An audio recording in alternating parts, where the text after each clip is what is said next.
दोस्तों ये बात तो आप सब लोग जानते ही होंगे कि हमारे भारत में हिंदू धर्म के लोगों द्वारा हर साल एक कांवड़ यात्रा निकाली जाती है, जिसमें देश भर के लाखों श्रद्धालु भाग लेते हैं। इस कांवड़ यात्रा की सबसे खास बात ये होती है कि इसमें भाग लेने वाले सभी श्रद्धालु सैकड़ों किलोमीटर का सफर नंगे पांव पैदल चलकर पूरा करते हैं। लेकिन सड़कों पर इस तरह पैदल चलने की वजह से ही बहुत से कांवड़िए सड़क दुर्घटनाओं का शिकार भी बन जाते हैं और इन घटनाओं में हर साल बहुत से लोगों की मौत भी हो जाती है। आज की हमारी इस वीडियो में भी हम आपको कांवड़ यात्रा के दौरान हुई कुछ ऐसी ही सबसे दर्दनाक घटनाओं के बारे में बताने वाले हैं, जिनके बारे में जानकर आप भी पूरी तरह भावुक हो उठेंगे। इसलिए वीडियो को लास्ट तक जरूर देखिएगा। दोस्तों, उन एक्सीडेंट्स के बारे में बात करने से पहले चलिए हम आपको बताते हैं कि ये कांवड़ यात्रा आखिर क्यों, कब और कैसे निकाली जाती है। असल में होता ये है कि हर साल श्रावण या कहीं सावन के महीने के दौरान भगवान शिव के भक्त देश के अलग अलग हिस्सों से गंगा नदी के पवित्र जल को लेने के लिए इस यात्रा पर निकलते हैं। ये श्रद्धालु इस पवित्र जल को लेने के लिए भारत के अलग अलग तीर्थ स्थानों का सफर तय करते हैं, जिनमें उत्तराखंड के हरिद्वार, गौमुख और गंगोत्री के साथ ही बिहार के सुल्तानगंज का नाम भी शामिल है। ये श्रद्धालु अपने सफर को नंगे पांव पैदल चलकर पूरा करते हैं, जिसकी वजह से ये यात्रा बहुत ज्यादा कठिन हो जाती है।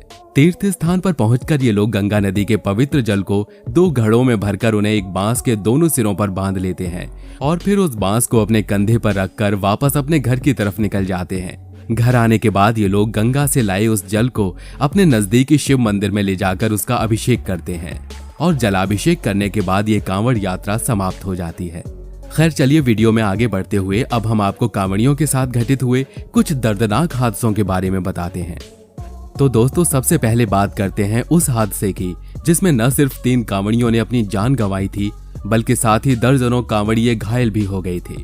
ये घटना कुछ समय पहले हरियाणा के पलवल शहर में आने वाले महेशपुर गांव के पास KMP एक्सप्रेसवे पर घटित हुई थी। दरअसल हुआ ये कि कांवड़ियों से भरी हुई एक कैंटर गाड़ी इस एक्सप्रेसवे से गुजर रही थी कि तभी रात में लगभग 10 बजे के आसपास इस गाड़ी का टायर अचानक चलते चलते फट गया और इसकी वजह से ये गाड़ी एक्सप्रेसवे पर ही पलट गई। इस गाड़ी के अंदर लगभग 20 कांवड़िए सवार थे, जिनमें अधिकतर लोगों को गंभीर चोटें आई थी क्योंकि कई लोग कैंटर के नीचे दब गए थे। महेशपुर गांव के लोगों ने तुरंत ही इन कांवड़ियों को नजदीकी अस्पताल में पहुंचाया, जहां डॉक्टर्स ने 3 कांवड़ियों को तुरंत ही मृत घोषित कर दिया।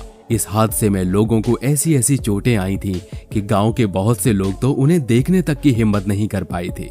दोस्तों, इसी तरह का एक और हादसा कुछ समय पहले झारखंड के दुमका शहर में भी देखने को मिला था, जहां एक दर्दनाक सड़क दुर्घटना में 3 कांवड़ियों ने अपनी जान गंवा दी थी।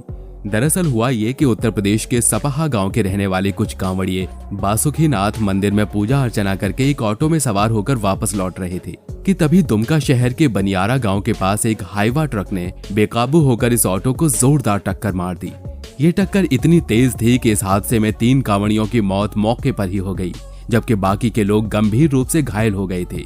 कांवड़ियों के इस तरह बेमौत मारे जाने की खबर सुनकर हर कोई हैरान रह गया था। दोस्तों, अब अंत में हम आपको कांवड़ियों के साथ उत्तर प्रदेश के रामपुर जिले में हुए एक दर्दनाक हादसे के बारे में बताते हैं। तो हुआ ये कि ये लगभग 40 कांवड़ियों से भरा हुआ एक ट्रक हरिद्वार जाने के लिए रामपुर के शहजाद नगर गांव से होकर गुजर रहा था कि तभी एक तेज रफ्तार से दौड़ रहे ट्रक ने बेकाबू होकर कांवड़ियों के ट्रक में पीछे से एक जोरदार टक्कर मार दी। इस टक्कर की वजह से कांवड़ियों का ट्रक बेकाबू होकर पलट गया और ट्रक में सवार लगभग 20 कांवड़िए गंभीर रूप से घायल हो गए। इन सभी घायलों को तुरंत अस्पताल ले जाया गया, जहां डॉक्टर्स ने एक व्यक्ति को मृत घोषित कर दिया।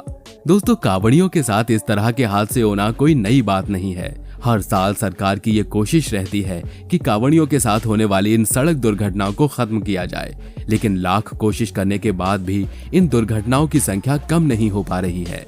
बाकी दोस्तों, आज की हमारी इस वीडियो में बस इतना ही। ये वीडियो आपको कैसी लगी हमें कमेंट करके जरूर बताइएगा। वीडियो अच्छी लगी हो तो वीडियो को लाइक और शेयर जरूर कीजिए और अगर आप चैनल पर नए हैं तो चैनल को सब्सक्राइब करना बिल्कुल ना भूलिए। धन्यवाद।